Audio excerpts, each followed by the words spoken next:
Subscribe now and press the bell icon. Never miss an update. Hello everyone, welcome back to DK education academy. बच्चों, आज हमने करनी है exercise 2.3 chapter 2 relation and function, class 11th mathematics. तो देखते हैं बच्चों, स्टार्ट करते हैं। लेकिन बिफोर दैट मैं एक्सरसाइज 2.3 स्टार्ट करूं उससे पहले लास्ट के दो एग्जांपल्स बचे हुए थे। That is example number I think 16 and 17।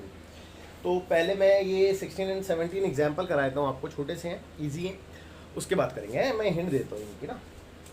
तो एग्जांपल नंबर 16 की अगर मैं बात करूँ, जो कि पेज नंबर 43 पे एनसीईआरटी में। तो देखिए बेटा, कहता है कि F of x equal to x square, एक फंक्शन है आपके पास F of X that is X square, और एक और फंक्शन है G of x equal to 2x + 1। ठीक है, ओके। अब कहता है कि be two real functions find, ये दो रियल फंक्शंस हैं, आपने फाइंड करना है। देखो, पहली चीज आपने फाइंड करनी है f + g ऑफ x, यानी कि कहने का मतलब है दोनों फंक्शन का एडिशन, है ना। तो देखिए बिल्कुल सिंपल है, कोई दिक्कत कोई परेशानी नहीं है। x² 2x + 1 दोनों को ऐड कर दिया यार, वेरी इजी।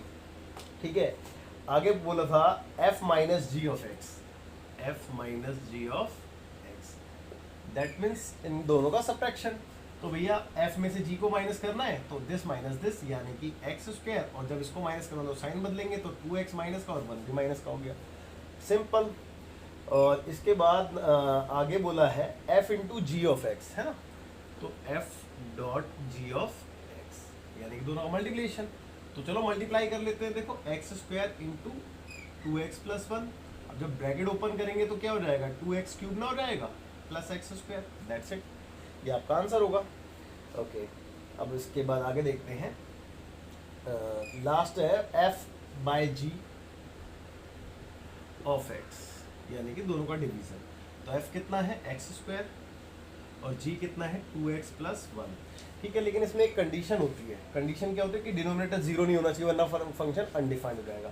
तो डिनोमिनेटर अगर 0 होगा, लेट्स सपोज, डिनोमिनेटर 0 कैसे हो सकता है देख लेते हैं।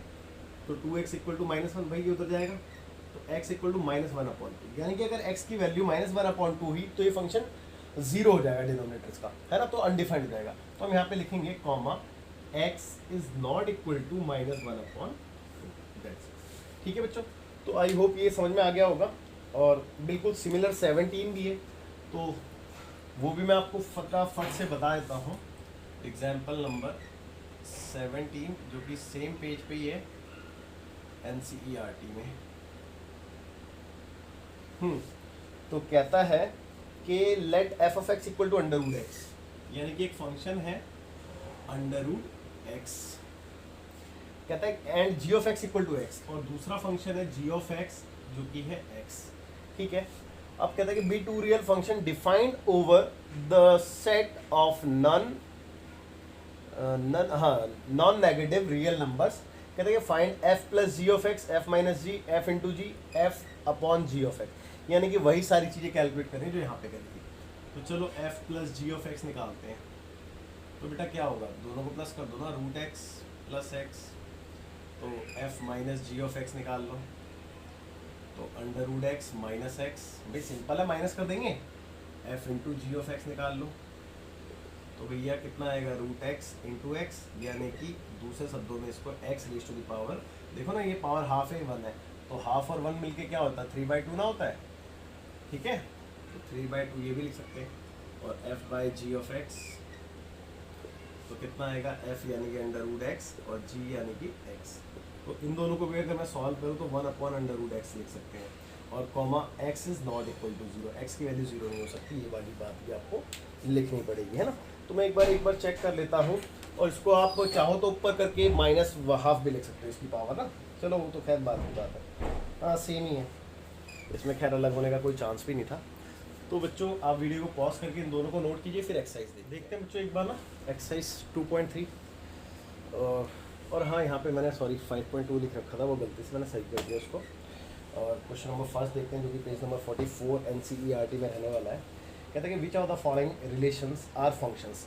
आपको कुछ रिलेशंस दे रखे हैं और आपसे बोला गया कि इनमें से कौन से फंक्शंस हैं, ठीक है। कहता है कि गिव रीज़न दीजिए। कहता है कि if it is a function, अगर वो फंक्शन है तो determine its domain and range, तो उसकी डोमेन और रेंज भी बताइए। चलो खैर डोमेन और रेंज तो बात की बात हो जाती है, चलो खैर पहले डोमेन और रेंज की बात ही कर लेते हैं।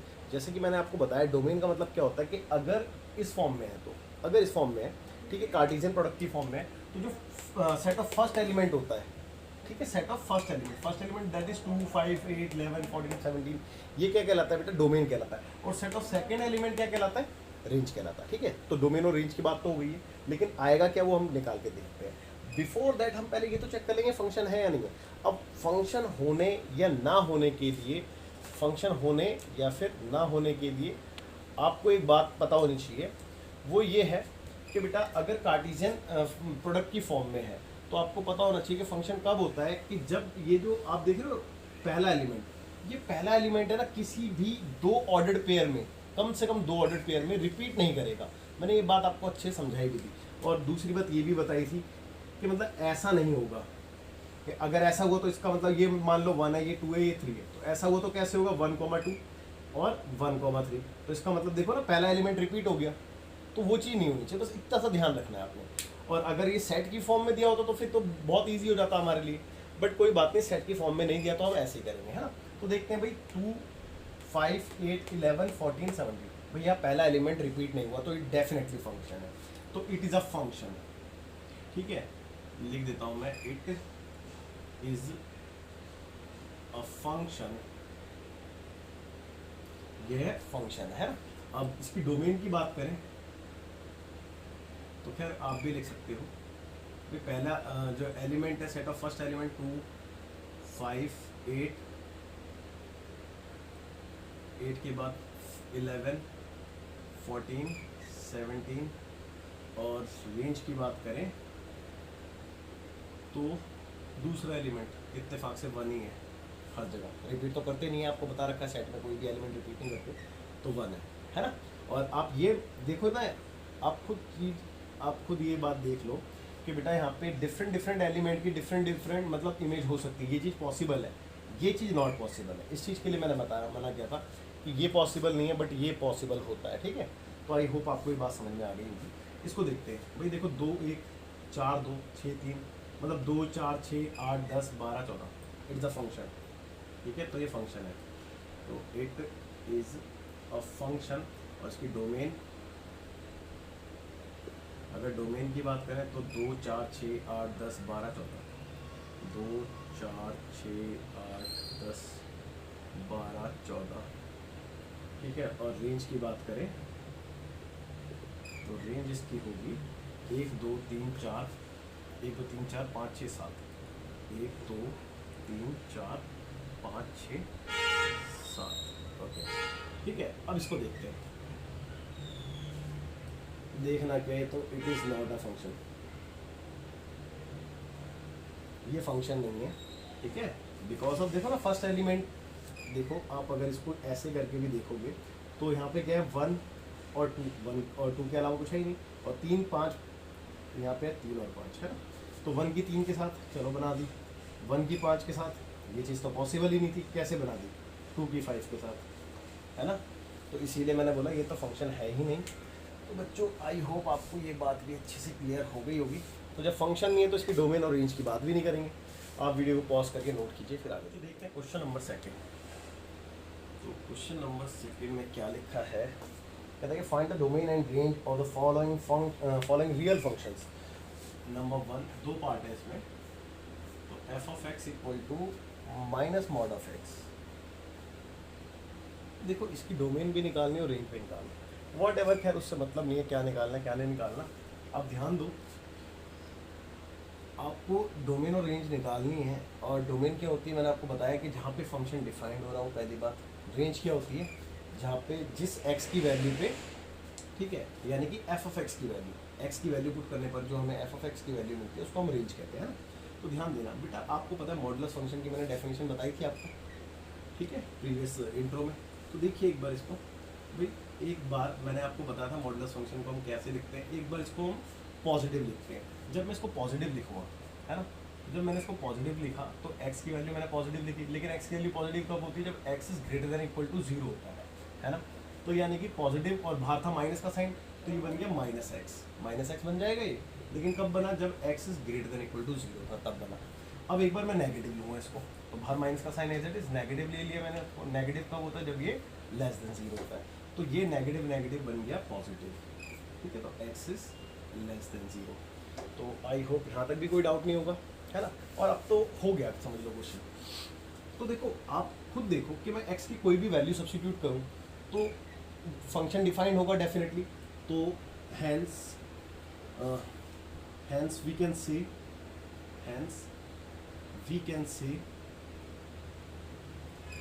can say domain of f क्या होगी बेटा?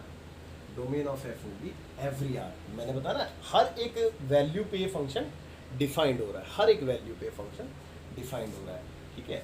तो दैट्स वाई एवरी आर, है ना। और रेंज की बात करें, क्योंकि आपसे रेंज भी मांगी है, रेंज ऑफ f। तो रेंज की अगर मैं बात करूँ, यार एक बात बताओ, आपको मैंने क्या बताया था कि मॉडुलस फंक्शन, ये देखो ना, आप खुद देखो, ध्यान से देखना, जब तक चीज़ों को क्लियरली समझ में नहीं आएगा ना, जब तक मज़ा नहीं आता। रेंज होता क्या? रेंज होता है एफ एक्स की वैल्यू। एफ एक्स की वैल्यू यानी कि यहाँ पे आप एक्स पुट करते रहो, जो भी आपको आंसर मिलता रहेगा वो एफ एक्स कहलाता है ना। अब ध्यान देना कि अगर एक बात बताओ, यहाँ पे मैं कुछ भी वैल्यू को पुट करूँगा तो वो मॉड इसको क्या बना देगा? चाहे मैं नेगेटिव वैल्यू पुट करूँ या मैं पॉजिटिव वैल्यू पुट करूँ, वो मॉड इसको पॉजिटिव बना देगा। और बाहर माइनस है तो सारी पॉजिटिव वैल्यू ऑटोमेटिकली क्या बन जाएगी? नेगेटिव बन जाएगी। सारी की सारी वैल्यू क्या बन जाएगी? नेगेटिव बन जाएगी। तो बेटा जब वो नेगेटिव बन जाएगी तो क्या होगा? माइनस इन्फिनिटी से लेकर 0 तक ना होगा भाई। 0 तो नॉन पॉजिटिव नॉन नेगेटिव होता है, तो इसीलिए 0 इंक्लूड कराया है क्लोज इंटरवल में, और माइनस इन्फिनिटी तक होगा। आई होप आपको बात समझ में आ गई है। यार आप खुद देखो, अगर मैं माइनस की, जैसे कि फॉर एग्जांपल माइनस मॉड की वैल्यू अपने नेगेटिव पुट करें, लेट्स सपोज 2, तो अगले स्टेप में क्या बनेगा? ये माइनस ऐसे ही रहा, और मॉड हटने पर ये प्लस का 2 बनेगा, और अगले स्टेप में माइनस का 2 हो गया।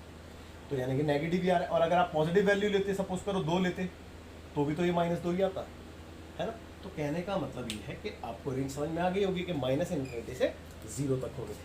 तो आई एम श्योर आपको ये क्वेश्चन अच्छे से क्लियर हुआ होगा। आप इसको नोट कीजिए। फिर इसका सेकंड बच्चों, इसका सेकंड पार्ट कहता है कि f of x equal to √9 - x²। Most important question है, स्टार मार्क कर लेना इसको एग्जाम के पॉइंट ऑफ व्यू से। तो इस टाइप के ही क्वेश्चन जनरली एग्जाम में पूछे जाते हैं, ध्यान रखें इस बात का ना। तो चलिए देखते हैं एक बार।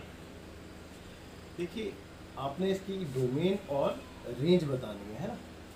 और बच्चों, इसकी डोमेन और रेंज कैसे पॉसिबल है? सबसे पहली बात ये आती है, देखो मैंने आपको बताया था, अगर मैं बात कर रहा हूँ डोमेन की, तो फॉर डोमेन, ठीक है, अगर मैं डोमेन की बात कर रहा हूँ इसकी, तो बच्चे मैंने आपको बताया था डोमेन मतलब वो होता है कि जिस वैल्यू पे फंक्शन डिफाइंड हो जाए।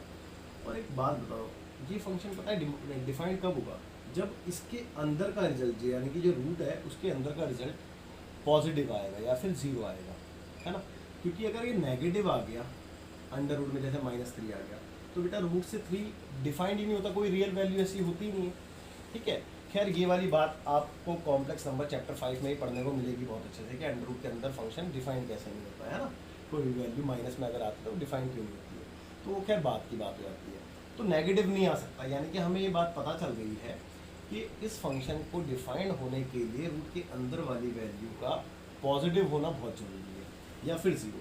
तो हम ये जानते हैं कि 9 - x² is greater than equal to 0 होगा, है ना। तो इन दैट केस अब मेरे को सॉल्व करना है x की वैल्यू। तो x की वैल्यू सॉल्व करने के लिए मैंने क्या किया? -9 कर दिया बोथ साइड। तो -9 इस साइड भी और -9 इस साइड भी, ठीक है। जस्ट मैं एक मिस्टेक हो गई, मैंने 9 ये वाला एज इट इज, और ये मैंने, या फिर आप कंफ्यूज मत हो, ये रहा -9, है ना। इस साइड भी ऐड कर दिया और इस साइड भी मैंने -9 कर दिया, ठीक है। तो आई होप ये वाली बात आपको क्लियर हो गई। तो फिलहाल ये चीज़ तो हो गई कैंसिल। अब बचा क्या? -x² और ग्रेटर देन इक्वल टू -9, ठीक है बच्चों। तो ये स्टेप में भी कोई दिक्कत नहीं। अब जब भी आप याद रखना कि माइनस से इनटू, इनइक्वालिटी की बात कर रहा हूँ, ये इनइक्वालिटी कहलाती है। जब भी आप माइनस से इनटू या फिर डिवाइड करें, तो आप ध्यान रखना कि इनइक्वालिटी अपने साइन बदल देती है, यानी कि लेस देन इक्वल टू का ग्रेटर देन इक्वल टू हो जाता है और ग्रेटर देन इक्वल टू का लेस देन इक्वल टू हो जाता है, ठीक है। तो मैंने -1 से इंटू किया इसको, तो क्या बन गया, x square less than equal to 9 बन गया। अच्छा, तो इससे मेरे को एक बात समझ में आती है, कि x की वैल्यू क्या आ रही है बेटा, x की वैल्यू आ रही है लेस देन इक्वल टू क्या चीज़ बेटा, +-3। कौन सी वाली वैल्यू, +-3, ठीक है। बात समझ में आई बेटा कि आप खुद देखो ना, अगर ये x² होता और इक्वल टू 9 होता तो x इज इक्वल टू √9 होता, और अंडर रूट से वैल्यू आती है तो क्या आती है, +-3 ना आती है। तो x is less than equal to +-3। इस बात में आपको कोई डाउट नहीं होना चाहिए, और आई होप ये बात आपको अच्छे से क्लियर हो गई होगी, ठीक है। यहाँ तक आपको कोई डाउट नहीं होना चाहिए। अच्छा एक बात आओ, इसी चीज़ से ना मैं एक बात और आपको बताना चाहता हूँ। यार एक छोटी सी बात बताओ कि x² इसने क्या बोला, क्योंकि देखो यहाँ से हमने कंडीशन पहचाननी पड़ेगी, क्योंकि रेंज में दिक्कत रहेगी वरना, क्योंकि डोमेन के बिहाफ पे तो रेंज निकलती है, तो रेंज जब आप निकालने जाओगे तो दिक्कत रहेगी, तो इसलिए कंडीशन पहचाननी पड़ेगी। ये बोल रहा है कि x² की जो वैल्यू आएगी वो 9 आ सकती है या उससे छोटी आएगी, लेकिन उससे छोटी कहाँ तक आ सकती है ये भी तो सोचना पड़ेगा आपको। तो उससे छोटी बेटा 0 तक आ सकती है, क्योंकि यार आप खुद देखो कि किसी भी वैल्यू का मैं स्क्वायर करूँगा तो वो नेगेटिव तो आएगी नहीं ना, तो 0 तक आ सकती है, यानी कि 0 से बड़ी या उसके बराबर आ सकती है। तो ये वाली बात, ठीक है, ये वाली बात मैंने अलग से ऐड करी है, ध्यान देना इस बात पे, ठीक है। पॉइंट बहुत बड़ा पॉइंट है। तो क्या मैं डोमेन के लिए कह सकता हूँ चलो अभी नहीं कह रहा, एक चीज़ और आपको छोटी सी बताता हूँ, उसमें आपका कॉन्सेप्ट और अच्छे से क्लियर होगा। ये रफ कर देता हूँ यहाँ से और देखते हैं। देखो एक नंबर लाइन बना दी मैंने, सपोज है ना, और इन दो वैल्यू जो मेरी सॉल्व हुई है उसको मैंने यहाँ पे प्लॉट कर दिया। अब मेरे पास 3 रीज़न है, 1 रीज़न 2 रीज़न 3 रीज़न। अब तीनों रीज़न पे मैं चेक कर लेता हूँ कि क्या आंसर मेरा ट्रू आ रहा है या फॉल्स आ रहा है। जैसे कि मैं यहाँ की कोई भी वैल्यू रखूँ, अब यहाँ पे कौन सी वैल्यू होंगी, -4 भी हो सकती है, -5, -6, -7, कोई सी भी, तो -4 रख के देखिए। तो मैंने -4 का स्क्वायर किया, भाई कितना आया, -4 का स्क्वायर प्लस का 16 आएगा, लेस देन इक्वल टू 9। तो बेटा ये ट्रू है फॉल्स है, ये बेटा फॉल्स है ना, चेक करो भाई 16 जो है वो छोटा होता है क्या 9 से, या उसके बराबर होता है, ये तो फॉल्स हो गई। तो इसका मतलब ये रीज़न मेरे लिए बेकार है, तो इसमें माइनस का साइन लगा दिया। अब इन दोनों के बिटवीन मैंने कोई वैल्यू ली, बहुत सारी वैल्यू भी, -2 है, -1 है, 0 है, 1 है, 2 है, ठीक है, कोई सी वैल्यू ले लो। तो चलो मैंने 0 ले ली, जब मैंने 0 ली तो यहाँ पे x क्या 0 रखा, तो 0 का स्क्वायर क्या 0 आया, लेस देन इक्वल टू 9। ये बात ट्रू आ गई, चेक करना आप ट्रू है ये बात, भाई ऑब्वियसली बात है 0 जो है वो 9 से छोटा होता है ना, तो ये बात ट्रू है, तो इसको प्लस का साइन लगा दो। अब इधर की वैल्यू ली तो प्लस का 4 ले लो फिर से, तो प्लस का 4 लूँगा तो फिर से फॉल्स आ जाएगा। आप देख सकते हो यही चीज़ तो आएगी, तो ये भी, यानी कि कहने का मतलब है कि ये दोनों रीज़न मेरे लिए तो वेस्ट है, तो इस रीज़न का मेरे लिए काम हो रहा है ना, इस रीज़न पे काम हो रहा है। तो हैंस मैं डायरेक्ट लिख सकता हूँ बेटा, हैंस डोमेन ऑफ एफ क्या आएगा बेटा, मैं रफ कर देता हूँ थोड़ा सा पोर्शन ये वाला। तो डोमेन जो आने वाली है आपकी वो क्या आने वाली है, domain of f is equal to close interval में -3 से लेकर के 3 तक, क्लोज इंटरवल में, यानी कि इनके बिटवीन सारी वैल्यू हमारे लिए डोमेन है, और ये भी इंक्लूड है, क्योंकि -3 और 3 पे भी ट्रू आ रहा था हमारा आंसर ना, तो दैट्स राइट। यहाँ तक भी आपको कोई डाउट नहीं होगा। अब इसके बाद बात करते हैं रेंज की, है वो मोस्ट इंपॉर्टेंट टॉपिक है। तो फॉर रेंज, अगर रेंज की बात करें तो ध्यान देना बच्चों, रेंज की बात कर रहे हैं तो रेंज के लिए सबसे पहले क्या करते हैं कि देखो y इक्वल टू √9 - x², यानी कि हम है ना फंक्शन को y से इक्वेट करा देते हैं। और क्यों कराते हैं ये बात आपको मैंने बताई भी थी, जब लास्ट इंट्रो मैंने दिया था तो उसमें मैंने बताया था कि इस वाली एक्सिस को y एक्सिस कहते हैं और इसी को fx भी कहते हैं, ये बताया था मैंने आपको, है ना। और वैसे भी अगर मैं इसको कार्टेशियन प्रोडक्ट की फॉर्म में लिखता हूँ तो ऐसे ही ना लिखता हूँ x, y, तो ये जो दूसरी वाली वैल्यू होती है वही तो रेंज कहलाती है। तो रेंज इक्वल टू y तो होता है, और रेंज y भी होता है, और fx की वैल्यू भी होती है, ये बात बता रखी है मैंने आपको, तो यहाँ तक भी कोई डाउट नहीं होगा। तो y से इक्वेट कराते हैं। अब हमेशा आपने इस टाइप के क्वेश्चंस में क्या करना है, x की वैल्यू फाइंड करनी है। तो x की वैल्यू फाइंड करने के लिए स्क्वायरिंग करते हैं बोथ साइड, तो y² इक्वल टू 9 - x², है ना। अब x की वैल्यू क्योंकि फाइंड करनी है तो एक काम करते हैं, x² को मैं इधर ले आता हूँ, प्लस का हो जाएगा, तो ये 9 - y² हो गया, तो x इज इक्वल टू कितना हो गया, √9 - y²। आई होप यहाँ तक भी आपको कोई डाउट नहीं रहा होगा, या है तो बता दो। चलो खैर छोड़ो, नहीं होगा वैसे तो, आई एम श्योर। अब मैं इसको रफ करके आपको आगे की बात बताता हूँ। देखो इसको एक काम करूँ, मैं 1 मान लूँ या इसको 1 नहीं मानो, इसका तो खैर यूज़ हम वैसे ही दिखा देंगे। अब ध्यान देना बेटा है, देखो ये जो एक्स स्क्वायर आप देख रहे हो है वो क्या है, 9 माइनस वाई स्क्वायर है। और हम ये बात जानते हैं कि जो एक्स स्क्वायर है वो 9 से छोटा है और या उसके बराबर है। तो इसका मतलब मैं इस एक्स स्क्वायर की जगह 9 ये भी तो लिख सकता हूँ ना भाई। जब एक्स स्क्वायर की वैल्यू यही है ना, तो जब एक्स स्क्वायर 9 या 9 से छोटा है तो इसका मतलब ये भी तो 9 या 9 से छोटा होगा। तो बेटा इसके बिहाफ पे मैं ये कह सकता हूँ कि वी कैन से कि 9 माइनस वाई स्क्वायर भी लेस देन इक्वल टू 9 होगा। भाई एक्स स्क्वायर की जगह मैंने ये वाली वैल्यू एक्स स्क्वायर की जगह रख दी, तो अब आप चेक कर लो, ठीक है। अब देखिए आगे देखिए, अब फिर से मैंने वही किया, -9 किया बोथ साइड, तो -9 और ये +9 था और ये minus y square less than equal to, ये 9 था ये -9, ये खत्म ये भी खत्म। तो यहाँ से क्या बचा, minus y square less than equal to 0। अब क्योंकि मैंने माइनस से इंटू करा तो मैंने बताया था आपको ये इनइक्वालिटी अपना साइन बदल देती है, तो लेस देन का ग्रेटर देन हो जाता है, ग्रेटर देन का लेस देन हो जाता है। तो बेटा जब मैंने माइनस से इंटू किया तो y square is greater than equal to 0 हो गया, तो y is greater than equal to 0 हो गया, है ना। तो यहाँ तक भी आपको कोई डाउट नहीं होगा। अच्छा लेकिन ये तो एक कंडीशन से आया ना, इसको मैं 1 मान लेता हूँ।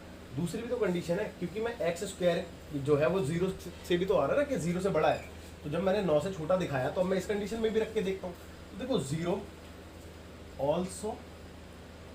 Also 0 less than equal to x square, और एक्स स्क्वायर की वैल्यू ये रही मेरे पास 9 माइनस वाई स्क्वायर।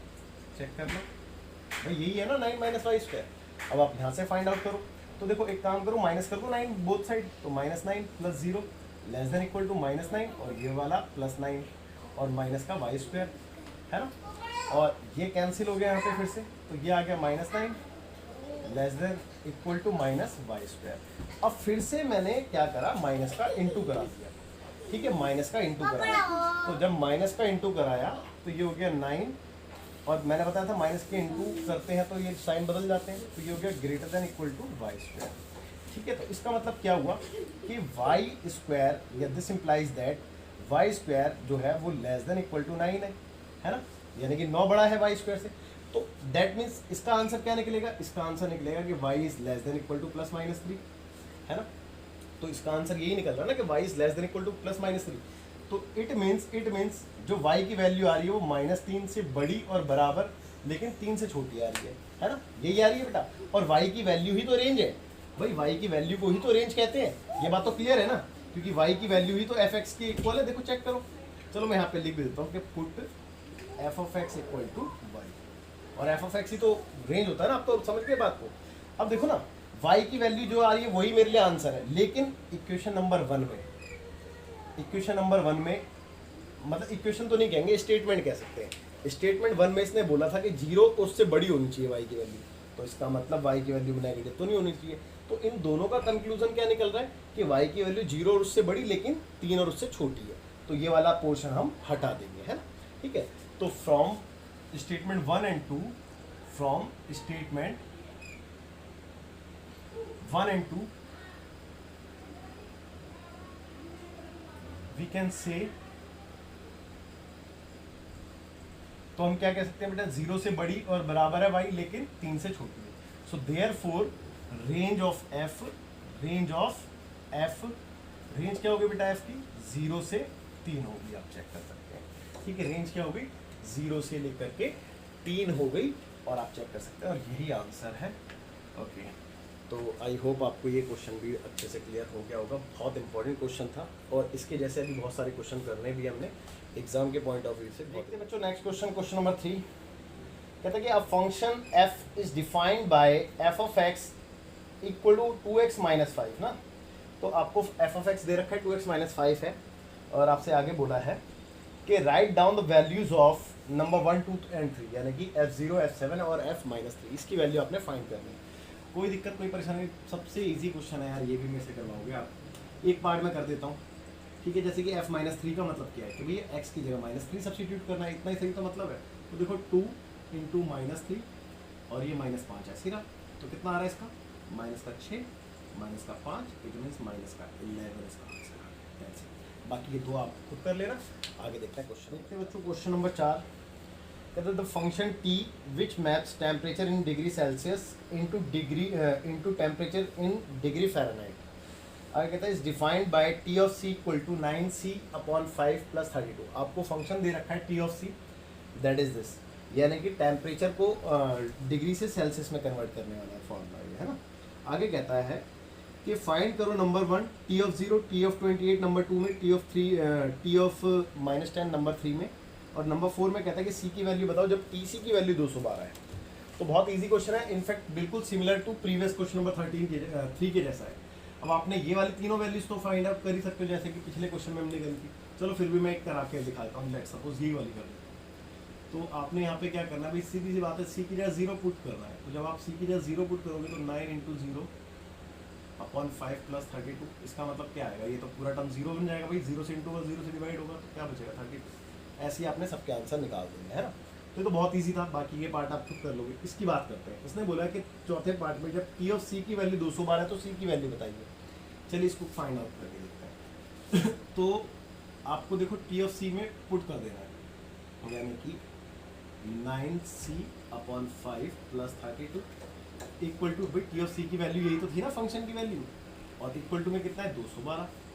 अब आपने सी नहीं निकाल सकते यार, बिल्कुल निकाल सकते हैं यार, कितने चीज़ें मतलब 11th क्लास में पढ़ रहे हो यार। तो 212 - 32 तो 9c इक्वल टू, चलो पहले मैं लिख लेता हूँ। देखो 2 में से 2 गया 0 आ गया, और 1 यानी 11 में से 3 गया 8, और 1 180 है ना, 180 आएगा 80 से, और ये 5 इंटू में आ जाएगा बेटा यहाँ से डिवाइड से, और 9 जो है डिवाइड में आ जाएगा तो सी आ जाएगा। तो 9 दूनी 18, 0 का 0, तो सी इक्वल टू 5 दूनी 10 और 0 यानी 20 पंजे 100, तो 100 डिग्री सेल्सियस। आई होप ये आंसर बिल्कुल ठीक होगा और आपको समझ में भी आ गया होगा। तो देखते हैं लास्ट क्वेश्चन है, क्वेश्चन नंबर 5, आखिरी क्वेश्चन है एक्सरसाइज का। कहता है कि find the range of each of the following functions. 1 2 3 3 functions हैं आपके सामने, और सभी में आपने क्या कैलकुलेट करनी है, रेंज।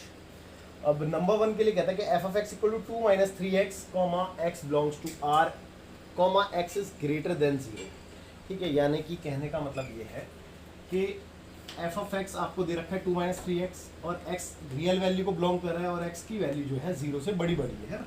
यानी कि कहने का मतलब इनडायरेक्टली डोमेन आपको दे दी कि x की वैल्यू जो है 0 से बड़ी आपकी डोमेन है, आपने रेंज बतानी है। चलो ठीक है भाई, अगर ऐसा है तो आप रेंज बता भी सकते हैं, ऐसी कोई दिक्कत नहीं है, बस थोड़ा सा आपने सोचना पड़ता है।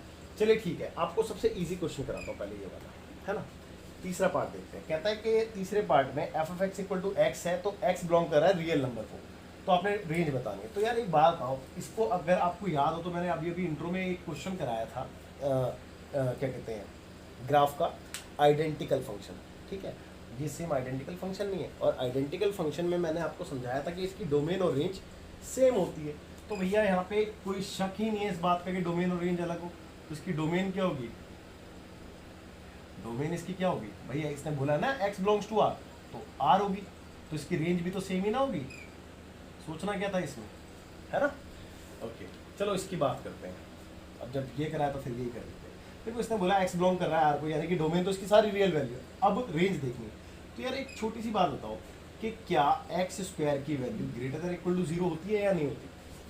आपको सर ऐसे कैसे आपने मन से उठा के लिख दिया, यार भाई कंडीशन तो बनानी पड़ेगी अगर रेंज निकालनी। तो पिछले आपको मैंने क्या बताया था क्वेश्चन नंबर 3 में, याद करो कि कंडीशंस के ऊपर ही रेंज निकलती है, कंडीशन आपको चाहिए होती है। तो अब आप कहोगे कि सर ये चीज़ पॉसिबल कैसे, ये तो बताओ। तो देखो ना, आप x में कुछ भी पुट करो यार, आप छोटी सी बात, तो x में आप कुछ भी पुट करो, चाहे नेगेटिव वैल्यू चाहे पॉजिटिव वैल्यू, वो हमेशा 0 या 0 से बड़ा ही आएगा, आप चेक कर लो। तो ये बात हम जानते हैं, है ना। अब रेंज निकालने के लिए, क्योंकि रेंज f(x) को कहते हैं, तो मेरे को इसको f(x) बनाना पड़ेगा बेटा, इसलिए मैं ऐसा कर रहा हूँ। तो एक काम करूँ, +2 कर दूँ बोथ साइड। अब क्योंकि f(x) अगर बनाना है तो भैया ऐसा भी करना पड़ेगा। अब इसकी जगह मैं लिख देता हूँ f(x) बन गया f(x), और यहाँ पे कितना आ गया > 2, तो मिल गया आपको f(x), यही तो रेंज होता है। तो रेंज आपको मिल गई 2 से बड़ी और बराबर। अब 2 से बड़ी कहाँ तक, कहीं तक भी ले लो, इन्फिनिटी तक ले लो, ठीक है। तो हैंस रेंज ऑफ f क्या होगी बेटा, रेंज 2 से बड़ी इन्फिनिटी तक, ठीक है, यही होगी रेंज। अब इसको देखते हैं तीसरे फर्स्ट वाले को। अब यार इसने बोला कि x बिलोंग कर रहा है R को और x की वैल्यू 0 से बड़ी है, तो चलो इसी कंडीशन को पकड़ लो, क्योंकि यहाँ पे तो कंडीशन हमने बनाई थी, यहाँ पे तो दे रही है ना कि x की वैल्यू 0 से बड़ी है। चलो ठीक है भाई, अब एक काम करें 3 से इंटू करा ले दोनों में। भाई 3 से इंटू कराने पे कोई फर्क पड़ेगा, तो भी बड़ी रहेगी 0 से, ठीक है भाई कोई बात नहीं। अब माइनस से इंटू करा लें, तो जब मैं माइनस से इंटू कराऊंगा तो ये मैंने बताया था ना लेस देन का ग्रेटर देन हो जाता है, ग्रेटर देन का लेस देन, तो ये ग्रेटर देन का लेस देन हो जाएगा और इन दोनों को इंटू करा तो 0 ही आया। और माइनस यहाँ पे लिखने की जरूरत होती नहीं है, तो मैंने माइनस लिखा नहीं है, फर्क इतना है। अब +2 कर लूँ बोथ साइड, तो +2 कर लिया बोथ साइड, ठीक है।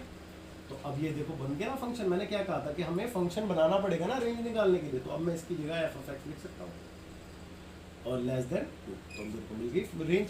भाई रेंज क्या है, 2 से कम, 2 से कम है ना, तो hence range of f equal to कितनी आएगी बेटा, -∞ से 2, और ओपन इंटरवल में, क्योंकि 2 भी इंक्लूड नहीं है, 2 से कम है ना। अब 2 से कम कहाँ तक, -∞ तक जा सकता है, तो ये भी आपका कन्फर्म पूरा हुआ, ठीक है। और आई एम श्योर आपको ये एक्सरसाइज अच्छे से समझ में आ गई होगी, बट इस एक्सरसाइज में थोड़े से क्वेश्चन लिमिटेड है, क्वेश्चन और ज़्यादा होने चाहिए थे, क्योंकि फंक्शन बहुत इंपॉर्टेंट चीज़ है, तो दैट्स वाई। लेकिन मैं आपको सजेस्ट करूँगा कि आप एग्जाम्पलर, NCERT एग्जाम्पलर है, उसको आप क्या कहते हैं लेके उसमें से क्वेश्चंस कर सकते हैं, और RD शर्मा RS तो होती है, बट NCERT एग्जाम्पलर काफ़ी रहेगी, तो आप उसमें से कर लें और इसको पॉज करके आप नोट कीजिए। और बस आज का लेक्चर यहीं तक था, मिलते हैं बच्चों अगले लेक्चर में। बाय, टेक केयर, ध्यान रखें।